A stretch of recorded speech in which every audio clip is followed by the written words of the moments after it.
all of you know me. I'm Tanita. I'm Helen and Lawrence's youngest daughter, and I'll be your MC for this evening. I would like to begin by introducing the head table to you. On my very farthest right is Irene Mostelash, sister-in-law of Helen, and she is sitting in for Josie Demchuk, who is the original bridesmaid and Lawrence's niece.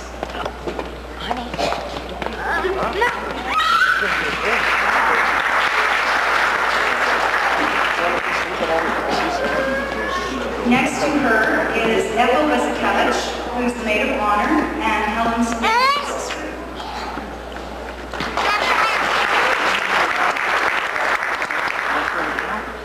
Now down here on my closest right is Joe Ostlosh.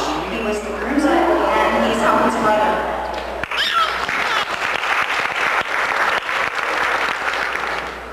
And next to him is Joe Zimmer Jr. He's the best man and nephew of Helen, and he's sitting in for Joe Savinsky, who is the original best man and friend of Lawrence.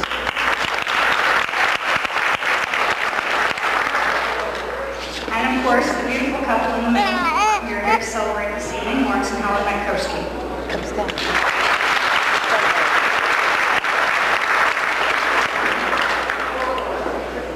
Lawrence and Helen were married on September 12, 1954. On a very rainy Sunday afternoon. It rained so hard that the happy couple never made it to their wedding dance, and instead spent their wedding night at the home of Helen's parents with 34 people sleeping downstairs on the floor, and 16 more upstairs. Is it any wonder they didn't have their first child?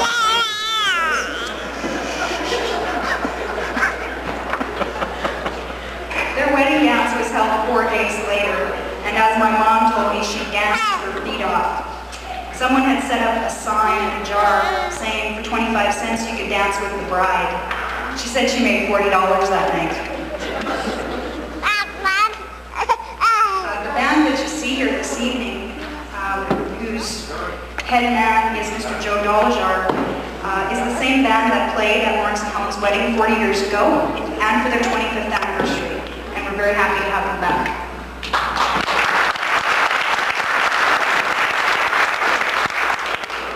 When I called up Mr. Doljar and asked him if he would play this evening, he gladly accepted, telling me that when his then 3-member band played for my parents' wedding, they were paid $21 for the evening, each receiving $7. So I was just going to ask Mr. Doljar if he could play for $21 to me. I guess I was worth a shot. In 1956, the oldest of Lawrence and Helen's children was born. Donna Delancey. Donna, stand up.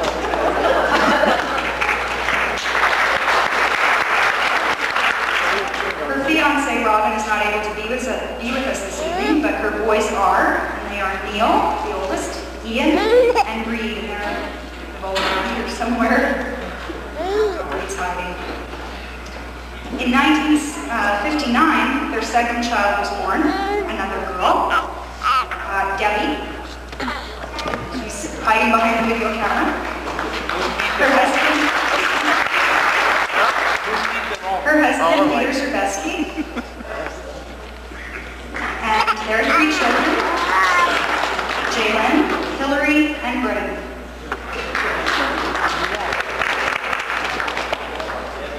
Well, in 1963, along came number 3, and Lawrence finally got his son, Dean. And he still got his teeth. And his wife, Shar. And we're still waiting for the children.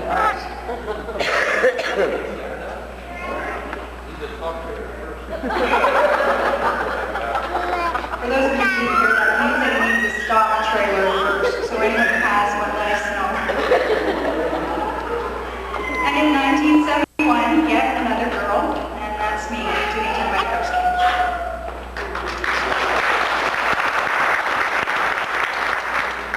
During their 40 years of marriage, Lawrence and Helen also raised 14 foster children, and their foster son Sid, his wife Sandra, and their new baby daughter Cody are here with us this evening.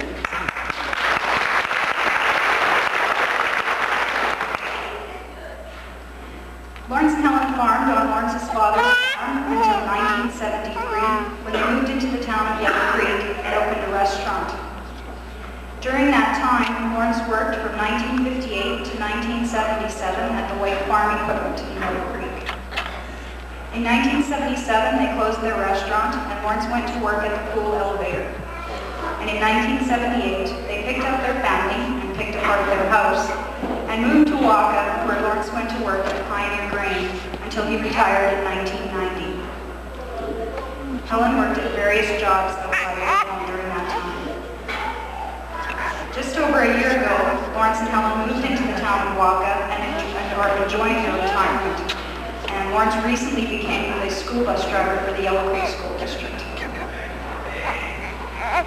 Well, over the past 40 years, there's been a lot of memories for Lawrence and Helen, and I'd like to share a couple of them with you. As one of their children, talking with my other brothers and sisters, I was able to get some dirt on my hands. I remember one day when my mom and I went shopping to Saskatoon, and we were pulling into a mall parking lot, and my mom said, "Oh, look, Danny, there's a parking space," and sharply cranked the wheel and promptly met up with a post. And all the rest of the day, she kept saying, "Your dad is going to kill me, your dad is going to kill me." So on the way home, we had to stop in Cudworth, Dan's auto body, and find out how much it would cost to fix the car. Well, when we pulled into the driveway, saw my dad and Dean standing up at the top. We, for sure, expected the worst, my dad screaming and yelling. But as we pulled up, Dean and my dad started to laugh hysterically and tease my mother about what she ran into. Well, then she got really angry, and, well, I won't tell you what she said.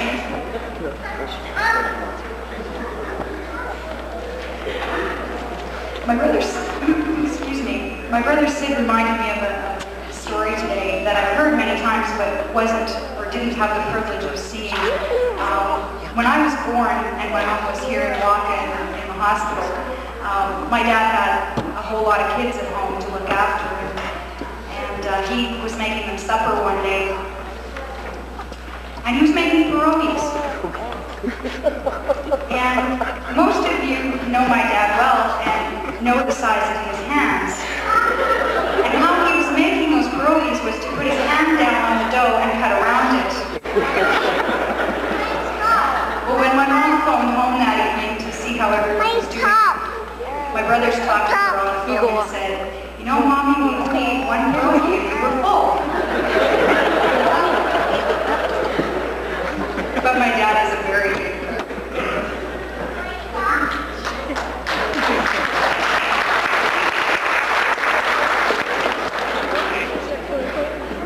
I would like to call on my brother Dean to make a toast to our parents.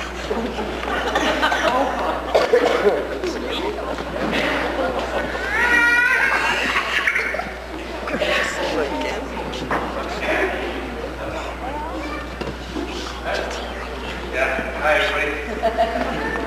I was asked to do a toast to Mom and Dad. They're both sweet, so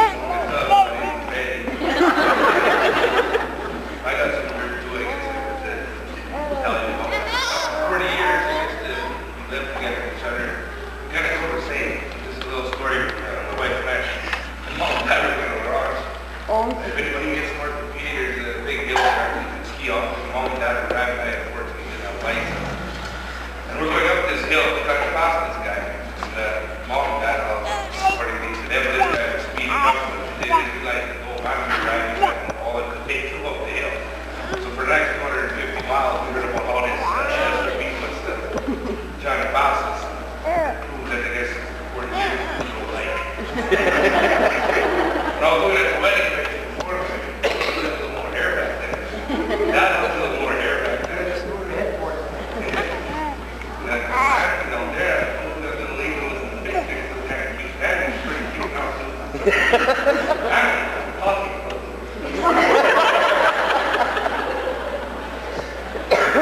She pops it in there for the game on the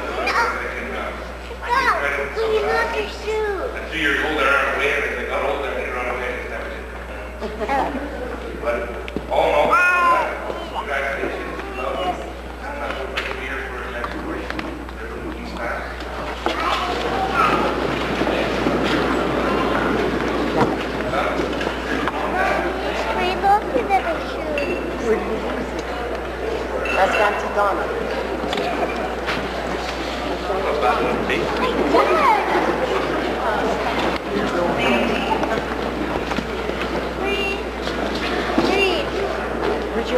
received a few telegrams today from my parents, and I'd like to read them for you. Best wishes and a very happy 40th. Sorry we were unable to be with you. Andy and Miriam Carter from British Columbia. Lawrence and Helen, we wish you a very happy anniversary and many more years of happiness. We are sorry we are not able to attend. Joe and Kathy Swinsky, also of British Columbia. Lawrence and Helen, the circumstances prevent us from being with you this evening, but we wish you all the happiness and congratulate you on your 40 years together, Mike and Elsie Ostelosh from McLean.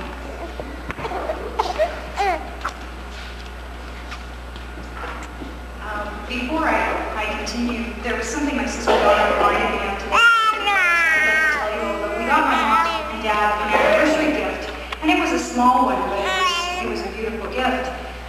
We didn't feel it appropriate, though, to bring it here today. They're already using them, and they're in my parents' home right now. They're matching denture cups in their bathroom. Unfortunately, Dad left his teeth in them. Well, Dean didn't say it, so I had to.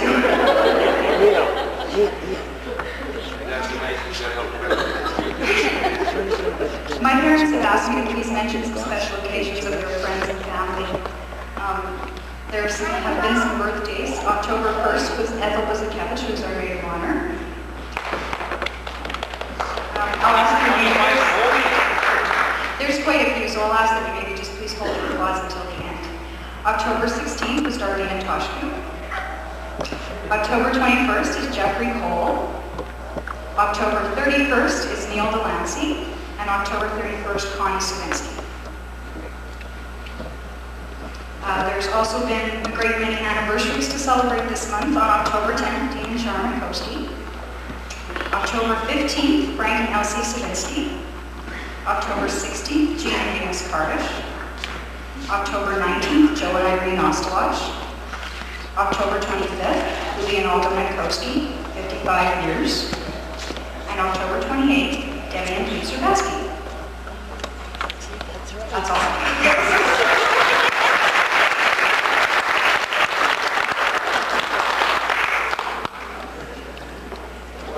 The midnight lunch will be served at 10:30, and my parents will be slicing the cake, and they ask that you please come up to the table and make some cake. Well, the program is short, and my job as your MC for this evening is finished, but I would ask that you indulge me just a few more minutes.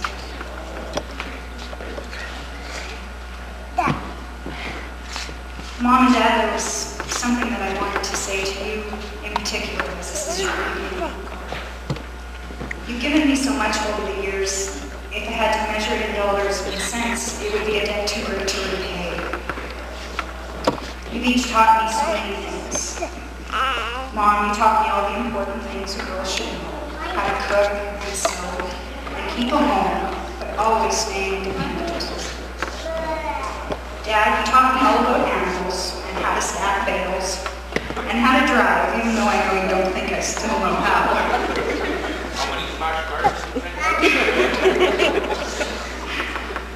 But together you taught me how to live by showing me the greatest example of all, yourselves. I wish you both all the happiness in the world, and I would like to thank you for the great honor and privilege of being your MC tonight. And while my job here is complete, my role as your daughter will never end, and for that I am truly thankful. Thank you all.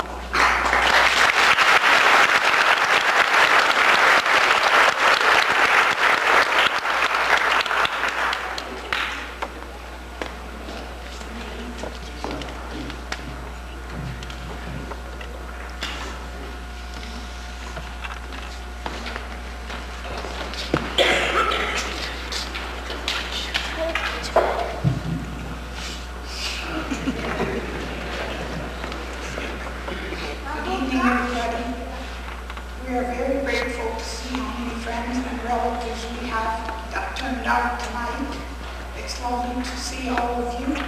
And I can thank everybody that had a hand in helping our children.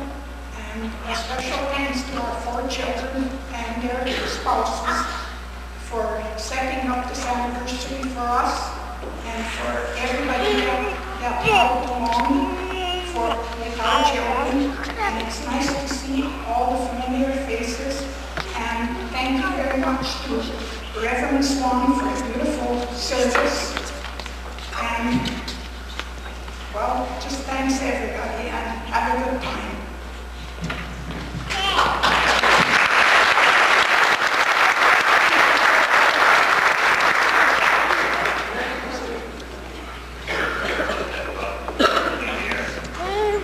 I don't know what I have to tell you. Oh, I'm kind of loud, eh? When you go down the beat, I still talk. You don't believe I can also eat.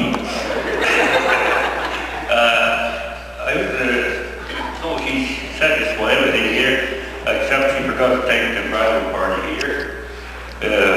40 years wasn't easy to live, but we put up. I said I wanted a 50th anniversary, because I think we'll live to 100. I don't know my brother's here or not. He said he's going to live to 110. He says 80, but he's going to farm to at least 100 and retire at 100. But due to circumstances, we figured maybe we'll see you at 50 years and we'll make another. Hoping all the youth will be here to celebrate with us and we live that long. And I think I just have to thank all of you for coming, and I hope you all have a good time. And Mr. Joe's going to play for $7. That's pretty nice. We can dance till morning then. Okay, I thank you all, and have a good evening. Thank you.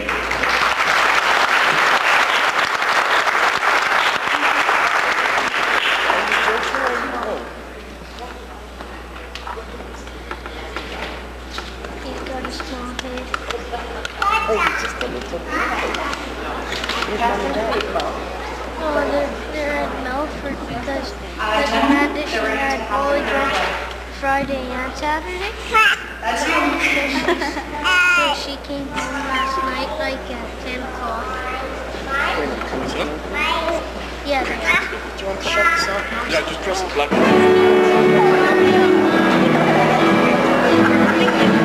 Oh yeah, I need that.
That one are the only ones out. Did I say